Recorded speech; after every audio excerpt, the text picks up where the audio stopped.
Bienvenidos a un nuevo episodio del programa de podcasts El viaje de Nabu, un programa dedicado al largo trayecto del conocimiento humano desde nuestros orígenes hasta el desarrollo de la inteligencia artificial, del que nos aprovecharemos para de tanto en tanto tratar de arrojar claridad sobre el paisaje tan enturbiado que se nos presenta en el día a día por los fenómenos de la desinformación y la infoxicación. Soy Enrico María Rende y esto es El viaje de Nabu. Comencemos.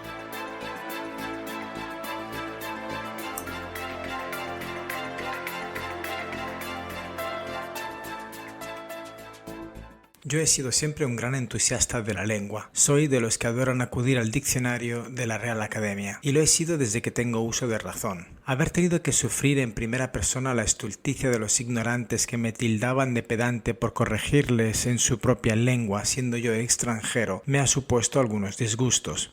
Pero ser culto a los 13 no es nada recomendable para una saludable vida social. A mí me gusta mucho Boccherini, comenté con ingenuidad ante la chica que me gustaba, para impresionarla. A mí también me gustan mucho los Boccherini, en vinagre, diría el más popular del grupo, terminando con una laudatoria carcajada del resto de los presentes. Por supuesto la chica se fue con él. No hay rencor en estas palabras, de verdad que no.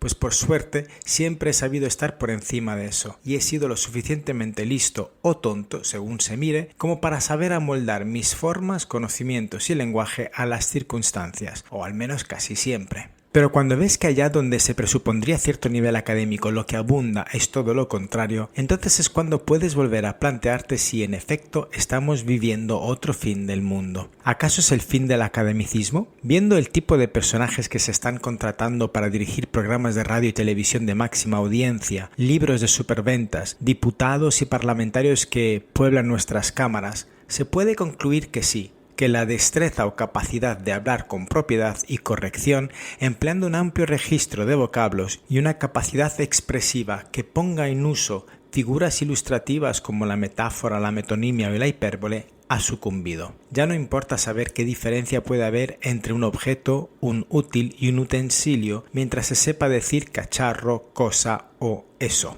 Ahora bien, cuidado con emplear el género masculino cuando te estés refiriendo a un colectivo. Otro subproducto de la ignorancia es esta paranoia que ha estallado hace unas décadas sobre el uso del femenino. Esto ha hecho que todas las personas con cierta presencia mediática se hayan vuelto histriónicos al hablar en público y que tengamos que tener la desgracia de oírles decir cosas como los ciudadanos y las ciudadanas, los jueces y las juezas, los padres y las madres, los alumnos y las alumnas, en definitiva los hombres y las mujeres. Qué doloroso resulta para el intelecto. ¿Y qué decir de la ocurrencia de salvar el obstáculo de los géneros en los textos escritos usando la arroba o diciendo chiques o chics? No puedo decir que no me haya visto afectado en cierta medida por esta tendencia. De hecho, no hace mucho que quise tuitear un precioso pensamiento del maestro taoísta y finalmente opté por desistir. En inglés, como en el chino original del que procede la traducción, el texto que quería copiar se resuelve perfectamente con pocos caracteres. El sentido es completo y no resulta excluyente. Escuchémoslo en inglés. Be the most authentic parent,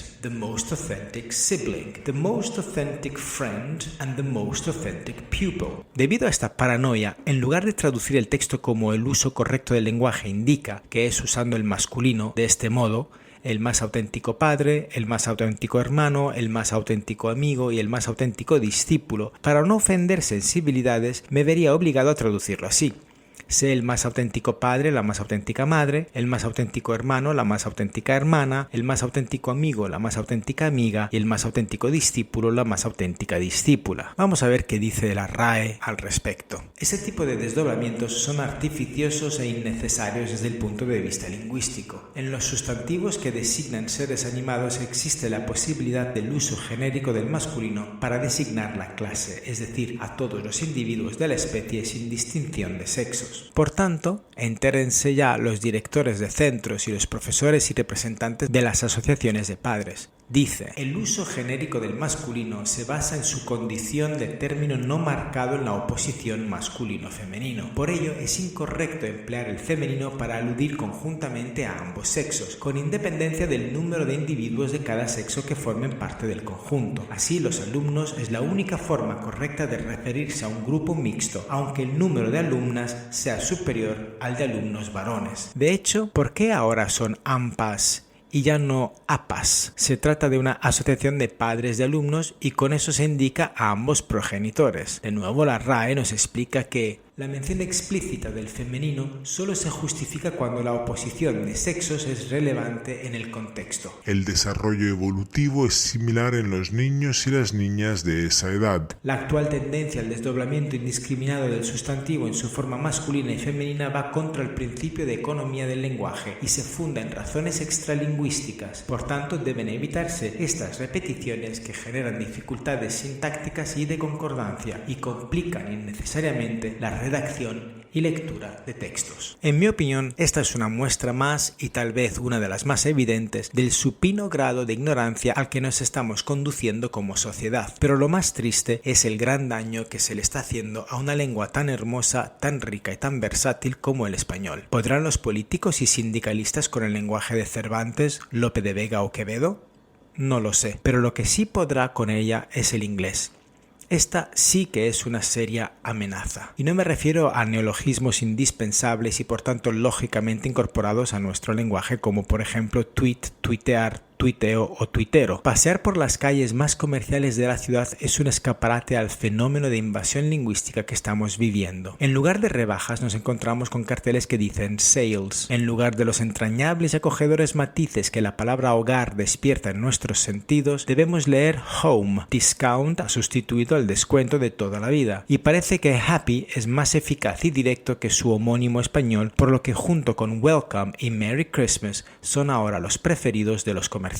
Soy consciente de que la lengua de Shakespeare es el idioma más hablado del mundo y con total certeza el más importante, al menos por el momento y para las próximas décadas. Pero el inglés está cruzando horizontes distintos de los del fenómeno de los préstamos lingüísticos. Tanto está contaminando el vocabulario de los demás idiomas que los está convirtiendo en absurdas amalgamas. Los préstamos lingüísticos han existido siempre y gracias a ellos han evolucionado las lenguas modernas. Hasta hace casi un siglo probablemente el idioma más influyente en el mundo era el francés. Eso ha hecho que en español se pueda escribir una frase de 40 palabras donde 19 de ellas sean francesas. En el garaje del chalet del Boulevard del Cabaret, el cofre beige del chofer contenía el carnet del chef del Hotel La Joya, un complot naif contra el premier, una marioneta del gourmet para sabotear la élite de la restauración. Pero el galicismo, así como cualquier otro préstamo lingüístico, no pasa de ser más que una dulce incorporación de vocablos extranjeros para enriquecer la propia lengua. Y digo bien, enriquecer. He aquí la gran diferencia con el fenómeno del inglés hoy en día. Nuestras lenguas europeas están empobreciéndose a merced del anglicismo. Más parecido al fenómeno del latín en el periodo de la romanización de Europa, el inglés se ha convertido en indispensable, superando el concepto de lengua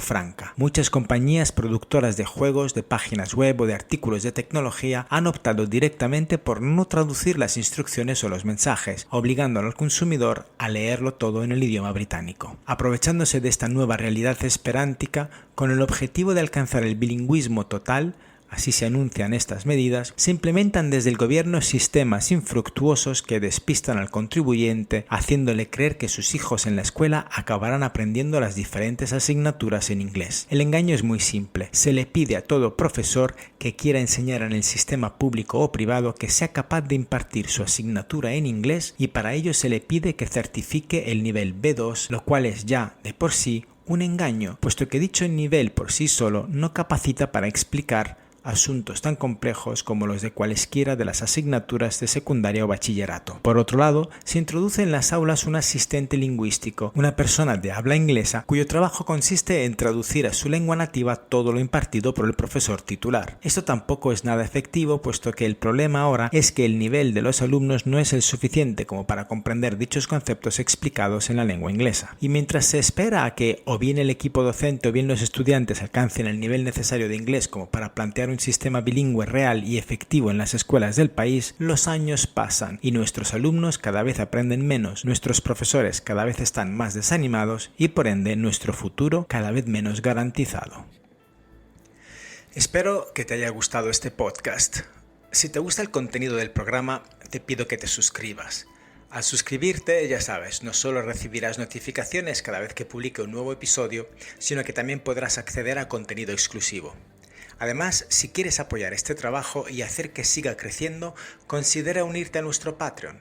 Con tu apoyo podré mejorar la calidad del podcast, traer a invitados cada vez más especiales y hacer que el viaje de Nabu llegue cada vez más lejos. Suscríbete y únete a la comunidad de Nabu hoy mismo. Gracias por ser parte de esta aventura.